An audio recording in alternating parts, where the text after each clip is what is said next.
Hey everyone, welcome to Buzzing About Romance, a quick shot of romance. I am Becky, and joining me for this episode is Heather. Hi, Heather. Hello, Becky. On this episode of A Quick Shot of Romance, we are reviewing the A Secret novel series by QB Tyler. Mm-hmm. And we will link the synopsis of these books in our on-the-shelf show notes at buzzingaboutromance.com. This is a 2-book series. I'm not sure if we'll get a third book because I am intrigued by the brother. Yeah, I hope so. We do. That'd be great. So the Season of Secrets is book 1. But it Yes. technically came out after book 2. So A Season of Secrets is book 1. Its release date is December 27th of 2023. There is not an audio for it. It's actually technically a novella. It's an age gap, close proximity, co-workers work trip romance. Yep. Book 2 of the series, The Worst Kept Secret, is release date was November 2nd of 2023. It is an age gap, best friend's dad, neighbors, close proximity, secret relationship. There is audio for this book. It is Dane Anderson and Maggie Thompson, and it is phenomenal. Oh, I didn't 10 even know out it of was an 10. audio. 10 out of 10 recommend. Both books are written in dual first-person point of view. I'm going to be really honest with y'all, friends. These books do not have a lot of plot. I'm not sad about it. I know. I was like, Heather, what are we going to talk about? And she's like, I don't know. There's a lot of spice. There really is. So much. But I want to talk about a little bit, actually, because it is a little PWP. And, but we actually have really great characters. So while she isn't heavy on the plot, these were really great, well thought out, well developed characters that we just spent a lot of spicy time with. Yeah, I agree. Like, I really like the characters. And so, I mean, the fact that they can't keep their hands off each other, I kind of understand why, because they're great. Well, and I think each book was a 20+ year age gap for each of the couples. Mhm. And it didn't feel icky. It made sense. So technically, like in the roundabout of things, book 2 came out before book 1, but we're going to start with book 1 that is labeled book 1. And that's The Reason of Secrets. And this is the story of Reagan and Wes. And they are co-workers and they are flirty, flirty, flirty. Yeah, he owns a company and she works for him. And it's sort of like in their rules that he's not supposed to date her. And he's like, what are they going to do? Fire me?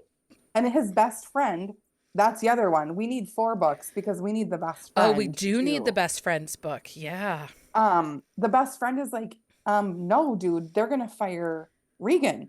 Yeah. And he's like, over my dead body. And they're like, well, he's like, you got to think about what you're doing, friend. Yeah. And it was so spicy. And that first scene, so she is his PA at the company. She's a fairly newly hire, just out of college, working for his company. And they're going on a work trip. And she's kind of been handling things. And she's going down with him 2 days earlier than anybody else in the company is headed for this retreat. Yeah. And she spends the night with him that first night to make it easier to go to the airport. It was so spicy. That first time, so spicy. Also, I'm not eating in their kitchen. I actually don't know if I'd step foot in his house because I'd be like, I'm sure there's some bodily fluid somewhere. There was not a surface that was okay. No. And I mean, he basically is like, don't put clothes on. Like, Right. why are you even putting clothes on? Don't sit on the furniture. Older. I mean, he's in his 40s. Yeah. And he's like very established. And I think what I liked is it didn't, even though she is his employee, when it came to the flirting and the sexy time, she was more aggressive than he was. yeah, She was pushing it out there. So the power dynamic felt more balanced than we sometimes see in workplace romances or age gap romances. yeah. I mean, she knew what she wanted and Regan was going to go after it. Yeah, for sure she was. And it was, I think, too, part of what makes some of these age gaps. And I think QB does a really great job of this. the secret relationship piece is sort of part of the intrigue. Does that make sense? Yeah. Um, it kind of makes it more exciting and Well, there is an intensity with it being the secret, and both are secret relationships. And it's kind of that forbidden. hmm You already have the taboo element of an age gap, which is technically taboo, but not. Like, it's becoming a little more commonplace. yep. But the forbiddenness and hiding it and the secret and those clandestine moments, like in a car or in a restroom, or in a closet or wherever, like that just adds to the intensity of the read.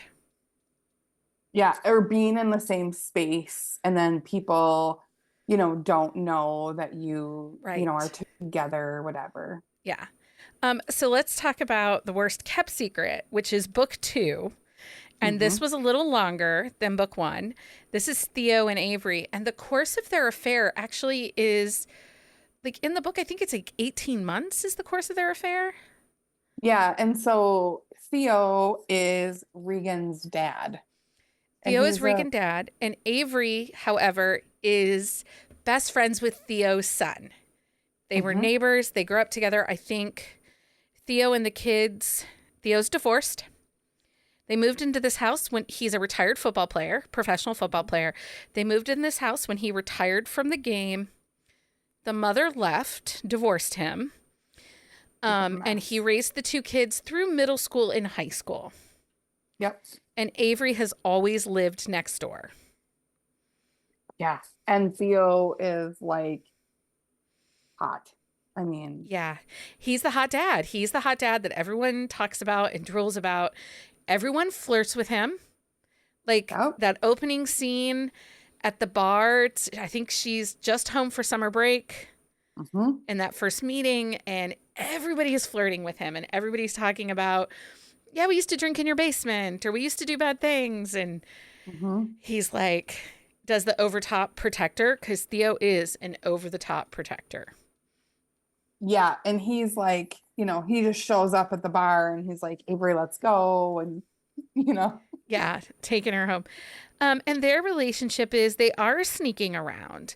So he sees her when Mhm. she's home on break and she's finally home, graduated, and she's pushing for full relationship. Yeah. And he is real nervous because his son had a major crush on her. Right. And And so he, he has some parent guilt on that. yeah, and he's really struggling with how to move forward with Avery, but he's attracted to her.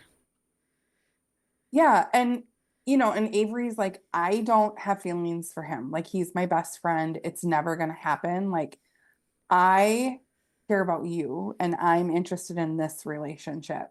And I think the thing with both of these girls, I shouldn't call women, I should say, they might be young, but they're very mature. Like, they don't read like giggly college girls. Like, you know what I mean? Like, they're driven and are mature. Well, and Avery is absolutely the femme fatale. Again, she is the pursuer in this relationship. She's the one pushing down all of his excuses and over the top flirting and definitely pushing on the steam. And Theo is kind of a spider or a fly trapped in the spider's web. Like, he Mhm. doesn't have anywhere to go. Like, he can't win. But he also isn't that interested in not having Avery. I mean, there is a scene where the son is at the house and he's like upstairs and they do it again on the kitchen counter. Yeah. And it is hot. I mean, QB can write the hell out of a sex scene. Holy buckets. Her books are super spicy. If you are hmm looking for well thought out, developed characters and a whole ton of spice, like we're talking 4 to 5 chili peppers spice here, people. Oh yeah. Um, I mean, I rate them always 4 or 5. And she is a big fan of age gap. And she always kind of hovers on that like super taboo and then not. yeah. Like. No, she definitely likes the forbidden. She borders line on taboo. It always seems to work. This was not my first QB Tyler, but I really did like these books. Like, they were hot. They were absolutely spicy. Well, and we want more of this series. Like, we already know, Yeah. like Avery's like girl best friend, and then the son kind of, I feel like, have something going. Yeah. But then Wes's best friend, I'm like, we need something from him too. Okay. I mean, we're all like, she leaves us wanting more. Absolutely, she does. Heather, thanks so much for hanging out and reading a secret novel series with me. Anytime. Until next time, everyone, happy reading. Find us on Instagram at buzzingaboutromance or on Twitter at buzzingromance. If you like the podcast, please leave a review. If you'd like to support us directly, join the Bookcase and Coffee Patreon and receive exclusive content only available to Patreon members. Check out bookcaseandcoffee.com for our on-the-shelf show notes.